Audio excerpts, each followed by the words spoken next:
विश्वामित्र के यज्ञ की रक्षा। अब राजकुमार बड़े हो चले थे। राजा दशरथ ने उनको सुयोग्य शिक्षकों के आश्रम में भेजा।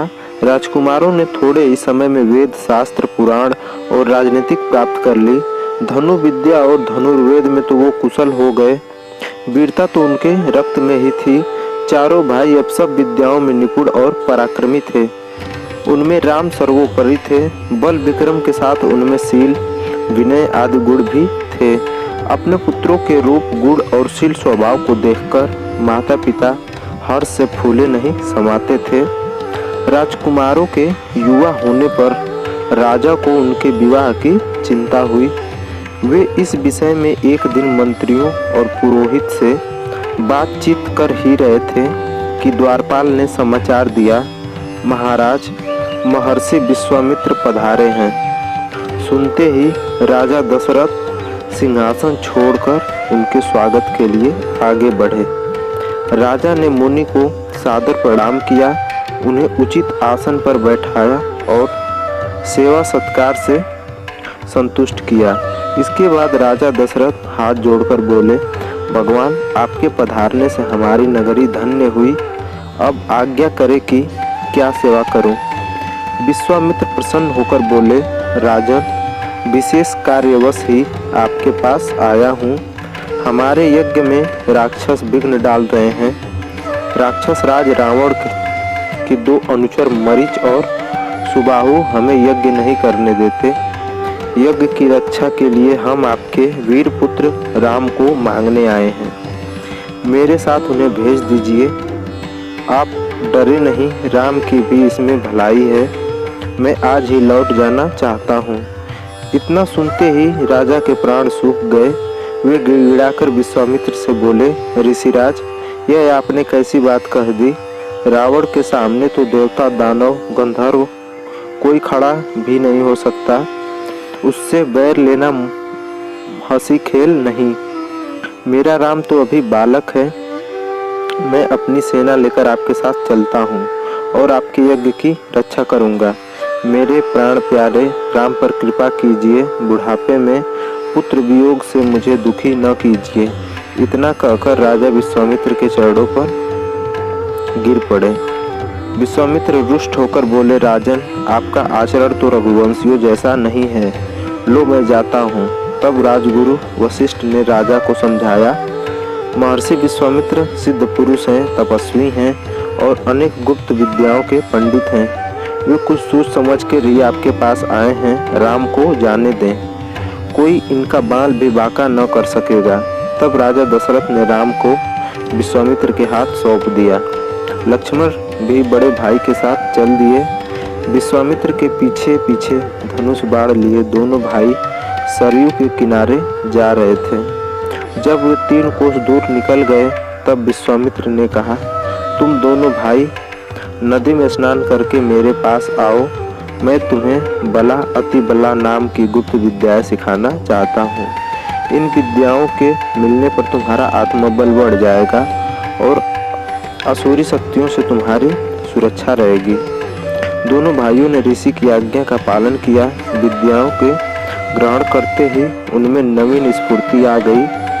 उस दिन वे सरयू नदी के किनारे ही टिक गए। अगले दिन वे सरयू के किनारे किनारे फिर आगे बढ़े।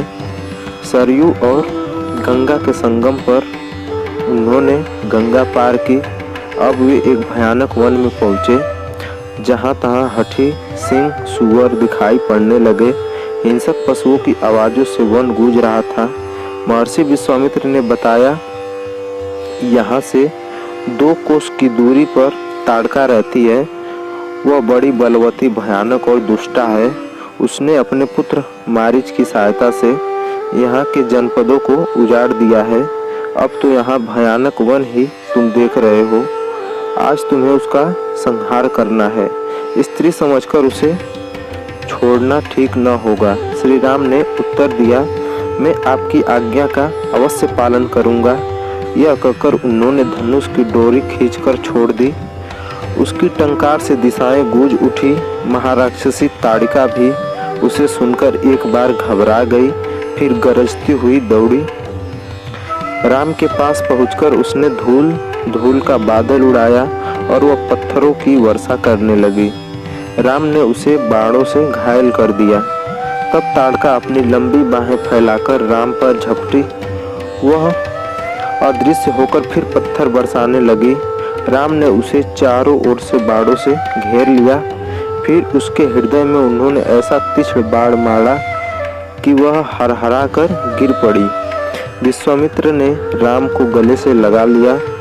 प्रसन्न होकर ऋषि ने दंड चक्र, काल चक्र, ब्रह्मास्त्र आदि अनेक दिव्य राम को दिए। राम और लक्ष्मण को साथ लिए मुनि विश्वामित्र अपने तक आगे बढ़े। महर्षि विश्वामित्र का यही आश्रम था। आश्रमवासियों ने उनका यथोचित सत्कार किया। विश्वामित्र ने उसी दिन यज्ञ प्रारंभ कर दिया। 5 दिन तक यज्ञ निर्विघ्न चलता रहा।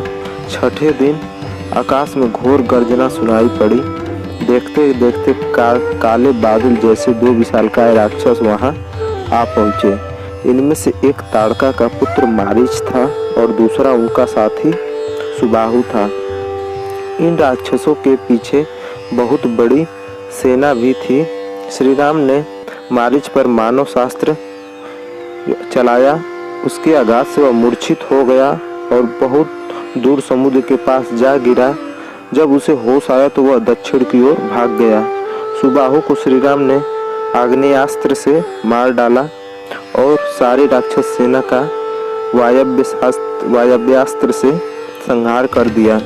विश्वामित्र का यज्ञ निर्विघ्न समाप्त हो गया। विश्वामित्र ने राम को हृदय से लगा लिया। सब ऋषि राम की प्रशंसा करने लगे।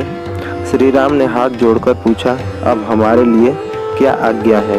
विश्वामित्र ने बड़े स्नेह से कहा, वत्स, मिथिला के राजा जनक को तो तुम जानते होंगे। वहाँ बहुत बड़ा यज्ञ हो रहा है। हम लोग को वहाँ जाना है। तुम दोनों भाई भी हमारे साथ चलो। राजा जनक के यहाँ एक विचित्र धनुष भी है। उसे कोई उठा भी नहीं पाता। वह धनुष भी तुम देखना।